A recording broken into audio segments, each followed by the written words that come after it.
Good evening, students. Today we will discuss about chapter 6 International Organization in a Unipolar World.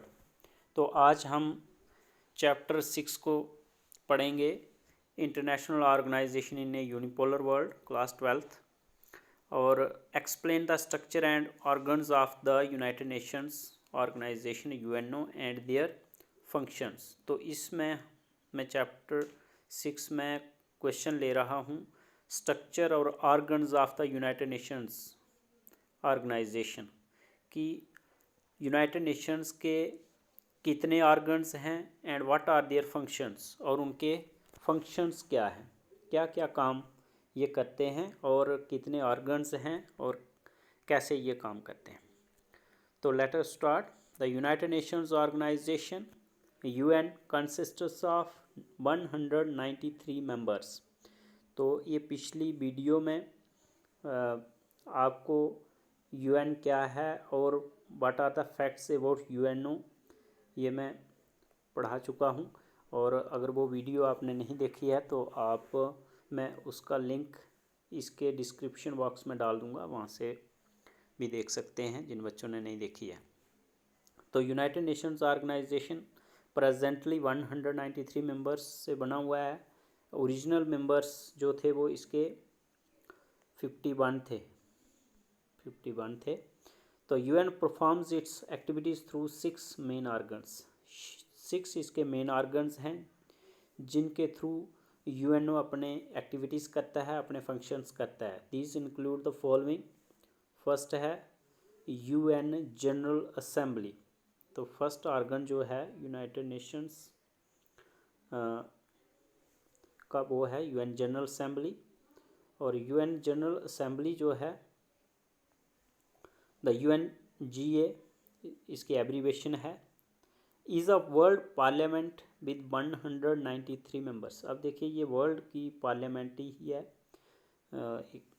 जिसमें 193 कंट्रियों के 5 members जो हैं वो send किए जाते हैं। Each state sends 5 members. हर स्टेट इसमें 5 मेंबर जो है वो सेंड करती है UNGA में, बट हैज़ 1 वोट ओनली। लेकिन जब कोई वोट देने का टाइम होता है तब एक कंट्री का एक ही वोट जाता है।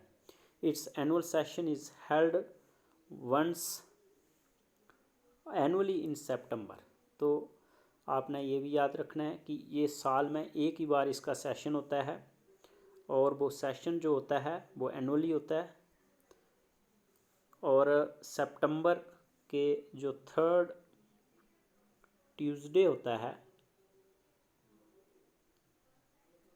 तो 3rd ट्यूसडे को ये इसका सेशन स्टार्ट होता है। Its function include it to elect new members. तो इसका मेन काम क्या है कि नए नए मेंबरों को इलेक्ट करना। To select non permanent members of security council. और जब सिक्योरिटी काउंसिल में नॉन परमानेंट मेंबर्स को भरना होता है, इसमें जैसे आपको पता है कि सिक्योरिटी काउंसिल के 15 मेंबर्स होते हैं। जो नेक्स्ट जो हमारा ऑर्गन है उसमें हम पढ़ रहे हैं, तो 15 मेंबर्स होते हैं। 5 उसमें परमानेंट रहते हैं, 10 नॉन परमानेंट होते हैं। और जो नॉन परमानेंट मेंबर्स होते हैं उनको UNGA जो है यूनाइटेड नेशंस जनरल असेंबली जो है वो उनको सेलेक्ट करती है non permanent members. To select non permanent members of security council. Members of the economic and social council के भी मेंबरों को सेलेक्ट करती है। जजेस of the international court of justice and secretary general जो सेक्रेटरीट का होता है उनको सेलेक्ट करने में अपना फंक्शन प्ले करता है यूनाइटेड नेशंस जनरल असेंबली, जो कि फर्स्ट और मेन ऑर्गन है यूनाइटेड नेशंस ऑर्गेनाइजेशन का। उसके बाद है 3rd function to maintain international order. International order को मेंटेन करना। Discuss all matters concerning the UN charter. और UN का कोई भी जो चार्टर के रिलेटेड कोई मैटर हो उसको भी डिस्कस जो है वो UN जनरल असेंबली में किया जाता है। और सेकंड ऑर्गन जो है UNO का वो है सिक्योरिटी काउंसिल। तो security council consists of 15 members, जैसे मैंने अभी डिस्कस किया।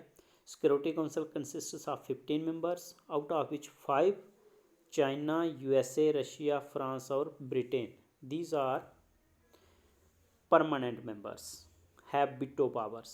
ये परमानेंट 5 मेंबर होते हैं इसके यूएन सिक्योरिटी काउंसिल के, और ये पांचों के पास वीटो पावर है।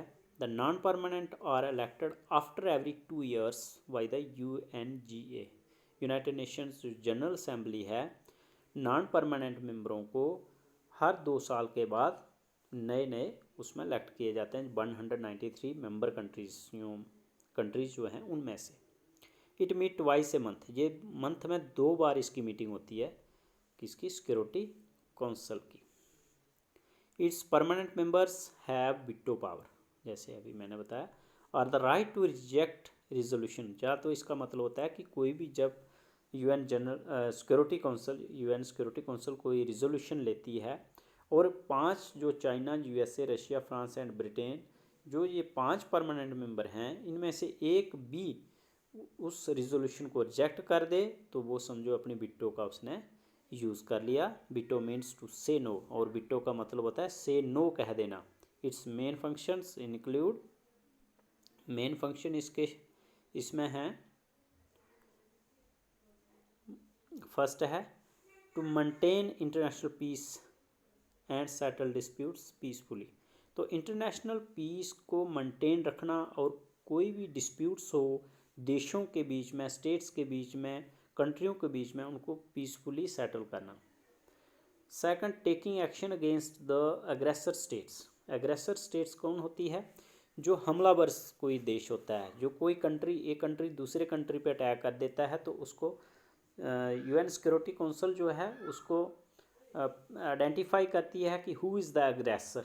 अग्रेसर जो होगा उसको ऊपर, उसके ऊपर यूएन सिक्योरिटी काउंसिल एक्शन लेती है। जैसे गल्फ वार में इराक ने जब कुवैत पे अटैक किया, तो उसको, इराक को यूएनओ ने अग्रेसर आइडेंटिफाई किया, और इराक के ऊपर 34 कंट्रीज़ ने मिलकर अटैक किया था कुवैत को वकेट कराने के लिए। तो इस तरह का ये एक उदाहरण है यूएन सिक्योरिटी काउंसिल का। थर्ड ऑर्गन है यूएन सिक्योरिटी काउंसिल का economic and social council. Economic and social council है, ये है economic and social council.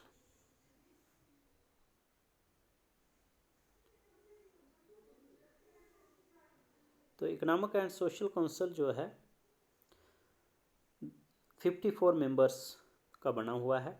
54 members इसमें हैं, elected by the UNGA, united nation general assembly इनको इलेक्ट करती है। Its main function is to promote social, economic, cultural and educational cooperation. तो main function क्या है इकोनॉमिक एंड सोशल काउंसिल का? कि प्रमोट करना सोशल, सामाजिक, आर्थिक, कल्चरल, मतलब सांस्कृतिक और एजुकेशनल, शैक्षिक कोऑपरेशन, मेंबर कंट्रियों के बीच में कोऑपरेट करना, एक दूसरे कंट्रियों की हेल्प करना, सामाजिक तौर से, आर्थिक तौर से, एजुकेशनल तौर से।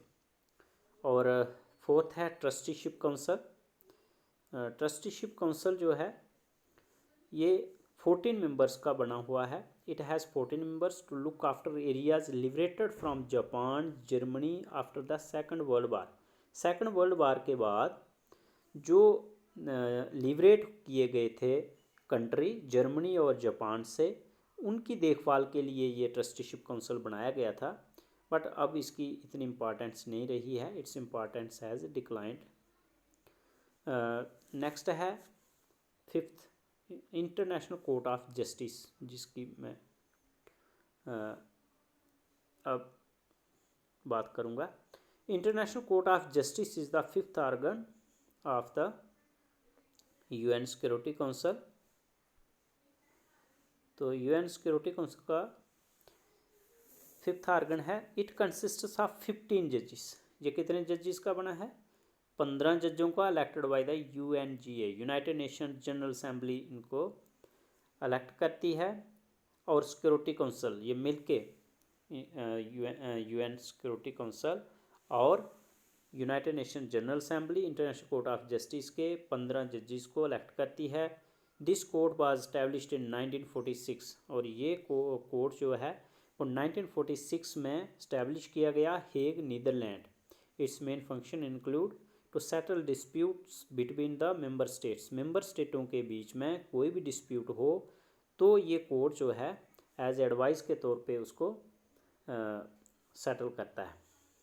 Second, to advise the UNGA, united nation general assembly को भी एडवाइस करता है, सिक्योरिटी काउंसिल को भी एडवाइस करता है ऑन इंटरनेशनल लॉ, कोई भी इंटरनेशनल लॉ, अंतर्राष्ट्रीय लॉ के बारे में। अब देखिए जो इंटरनेशनल कोर्ट ऑफ जस्टिस का डिसीजन होता है ये एज ए एडवाइस होता है, ये final decision, final in the sense of जैसे हमारे देश का सुप्रीम कोर्ट है वो डिसीजन दे देता है और वो किसी को सज़ा दे सकता है, लेकिन इंटरनेशनल कोर्ट ऑफ जस्टिस ऐसा नहीं कर सकता है, ये एज एडवाइस के तौर पे ही माना जाता है। लेकिन कुछ इंटरनेशनल लॉज के अकॉर्डिंग इसके पास थोड़ी बहुत पावरें हैं, लेकिन उतना नहीं है कि जैसे किसी को सज़ा दे देना या मतलब किसी कंट्री को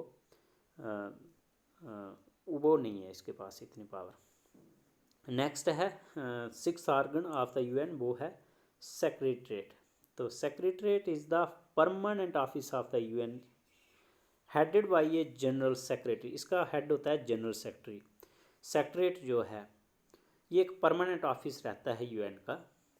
the secretary general is the chief executive officer of the UN। तो सेक्रेटरी जनरल जो होता है वही चीफ एग्जीक्यूटिव ऑफिसर होता है UNO का, जो कि प्रेजेंट UNO का जो सेक्रेटरी जनरल है, सेक्रेटरीट का जो हेड है एंटोनियो गुटरेस है, गुटरेस। तो वो आपको मैंने पिछली वीडियो में बताया था।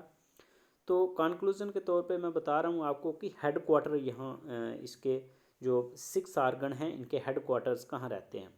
तो मतलब हेड क्वार्टर मीन्स इनके मेन ऑफिस कहाँ पे हैं। तो आपने एक ही बात याद रखनी है कि 5 जो ऑर्गन हैं UNO के, the headquarters of the 5 organs of the UNGA, security council, economic and social council, trusteeship council and secretariat are in New York. ये न्यूयॉर्क में है। और बाकी जो हैं उनके ऑर्गन जो हैं वो बाकी एक बचता है the head quarter of international court of justice. इसका हेग नीदरलैंड में है, ये इसमें भी लिखा हुआ है। अब आपने ये रखना है कि ये क्वेश्चन आपको अलग अलग से भी आ सकते हैं। सेक्रेटरीट के बारे में अलग से 2 नंबर का या 3 नंबर का क्वेश्चन पूछा जा सकता है। आपको ट्रस्टीशिप काउंसिल, ये तो छोटा है, इसके बारे में नहीं आता है कभी। International court of justice, UN security council और UNGA, united nation general assembly, इनके बारे में क्वेश्चन आते हैं। तो ये आपने अगर इसको डिटेल में पढ़ा होगा तो अलग अलग से भी आप इसका आंसर दे सकते हो।